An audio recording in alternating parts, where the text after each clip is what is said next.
All right, guys, welcome back to segment 2 of Beliefs. And let me just share with you, part 1 got cut off abruptly, got a phone call because I'm taking a video on my phone and it stopped the recording. So here we go. We're going to continue back where we left off. So in part 1, we were just wrapping up talking about the 3%. The 3%, like I mentioned, is the folks like Bill Gates, Donald Trump, Oprah Winfrey, Robert Kiyosaki. Those are the folks that knows exactly where to go, and they have a direction, they have a focus, they have a vision.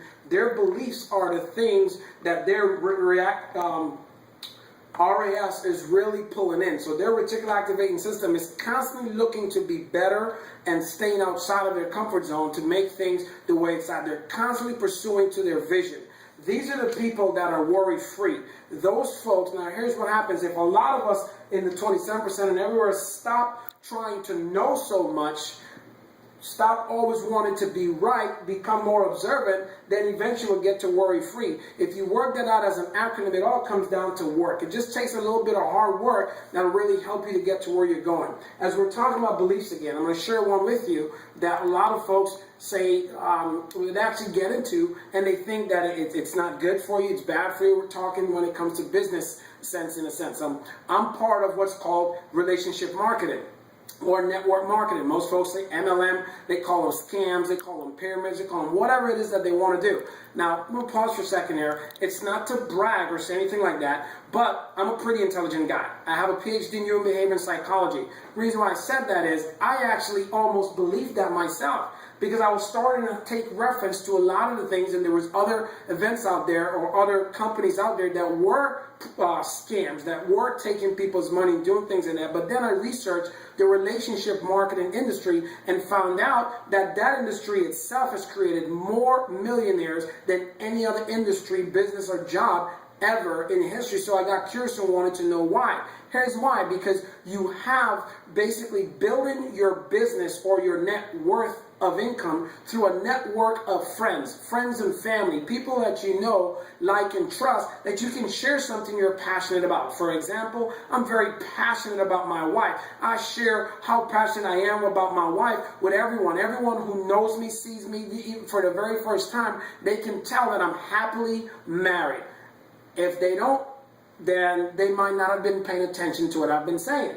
It's the same thing when it comes to relationship marketing. Whatever product or service it is someone is representing, they believe in that product. They represent that product. They share it with friends and family, but they're well compensated for it. And the more you do it, and you can actually extend an invitation to have someone else come alongside with you and partner with you so that it can help you move with your business. We call that recruiting in the relationship business. You're recruiting someone else. If you have a boyfriend or girlfriend, you recruited them to come on board with you. It's the same thing. Lots of people believe initially it's a scam, so then they take references to it, and it moves away from being that acorn. The quality of their references, their reticular activating system starts searching for the scams, and there are legitimate scams out there. So if you propose to them an actual legitimate opportunity like the one I'm in right now, here's what they say, like, oh, that's one of those things. Is that a pyramid? No, guys, here's the deal. Pyramids are in Egypt. They look like this, and they won. There's a song came out, Walk Like Egyptian. That's what that is, but it's not a pyramid, it's not a scam. They are those out there, though. Don't mistake what I'm saying.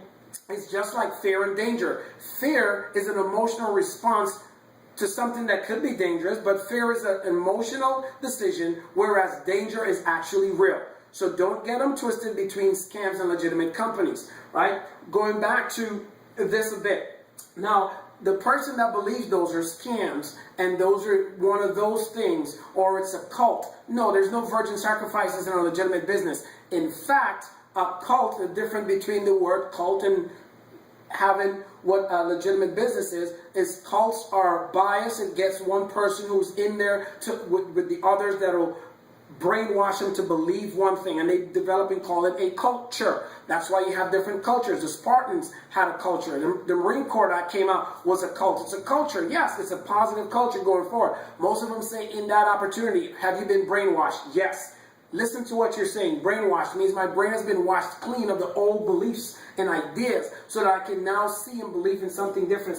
The only difference between the belief and an idea is the amount of conviction you have towards that belief or that idea. When it's an idea, it's an idea. As you believe and you give reference to it and you take and you find purpose and focus on it, you start to find the answers you're looking for and you get convicted to it. Now think about it, recapping all these beliefs that we have.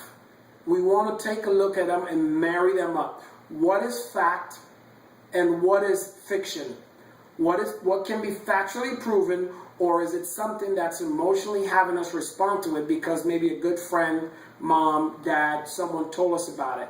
Don't get me wrong, I'm not saying go out and challenge everyone, but it's healthy to challenge everything, but it's good to challenge everything in a healthy way. So guys, I just really want to share a little bit about beliefs, and just remember, our beliefs is what first forms us after we have formed it.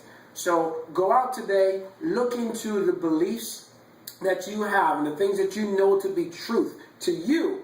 Whether it's right or wrong, go and find the references and where you got them from. Is it validated? Can you go and find the black and white script and information on it? If it's not and you can refer it back to hearsay, then it's probably just a belief with an emotional response through quality of references that doesn't have fact behind it. I'll share a story with you. I know you heard the story of the young lady.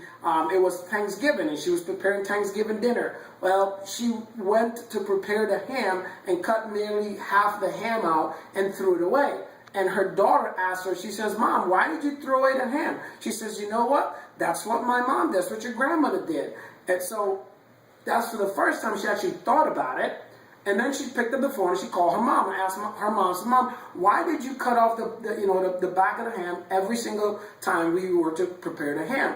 And she says, "It's a great question. Your grandmother did it," which would have been that child's great-grandmother. And then she ended up calling her mother, which was the great-great-grandmother. She was 87 years old at the time. Called her mommy and asked her the question. And she says, "Well, child, in the early 20s, the pan we had was too small, so we had to cut it off, and we didn't have a refrigerator to store it in, or it would have been spoiled to cook the ham enough for it dawned on them." So it backed all the way up. Wasn't backed by fact. You just have to cut off the ham and let it out. Now think about it. If you don't validate your truth, how much of that are you just doing when it comes into a society of just monkey see, monkey do? Don't always just do what you see. Validate it. Know that it's true. Take the research. And the one I wanted to share is, I've seen the industry of network marketing or multi-level marketing or relationship marketing being beat up so bad by others who don't know because they didn't take the facts and they didn't take the research and they didn't take the time to go and do the proper research to get it. Guys, I want to thank you so much for paying attention today. Looking forward to seeing you again. Tomorrow, we're going to do another video that's just going to blow your mind. Trust me, I'm keeping this one a secret. Just got to be on the channel to see the next one. So take care, take charge. Remember that first, we define our beliefs and our beliefs defines us. God bless you. Looking forward to talk to you in the next video.